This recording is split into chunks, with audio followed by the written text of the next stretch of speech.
Compiler কীভাবে একটা স্টেটমেন্টকে convert করছে কোড জেনারেশন ফেজ পর্যন্ত। প্রথমে একদম শুরুতে লেক্সিক্যাল অ্যানালাইজার আমাদের স্টেটমেন্টটাকে ভেঙে ছোট ছোট লেক্সিমে কনভার্ট করলো, যেখানে আইডেন্টিফায়ার থাকবে, ডিরেক্ট ভ্যালু থাকবে, প্রেজেন্ট অপারেটরগুলো থাকবে। এরপরের স্টেপে লেক্সিম ক্যারেক্টার স্ট্রিং থেকে syntax analyser syntax tree generate করবে। এই সিনট্যাক্স ট্রিটা যাবে আমাদের পরের step semantic অ্যানালাইজারে।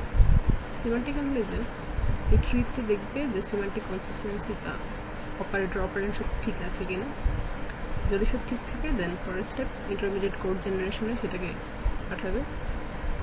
Intermediate code generation পেজে সিনট্যাক্স ট্রি থেকে ট্রি অ্যাড্রেস কোড জেনারেট হবে।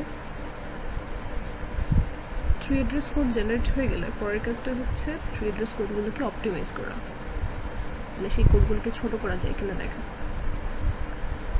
তো কোডগুলোকে যদি ছোট করা সম্ভব হয় দেন ছোট করে একদম শেষ স্টেপে পাঠানো হচ্ছে।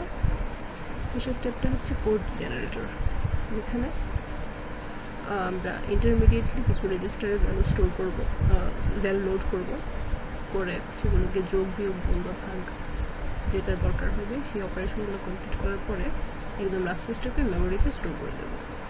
সেইভাবে আমাদের কম্পাইলার একটা স্টেটমেন্ট থেকে কয়েকটা ফেজ পার হয়ে সেটাকে কোড জেনারেটর ফেজ পর্যন্ত নিয়ে আসে। আমাদের আলটিমেট কোড জেনারেশনটা কমপ্লিট হয়।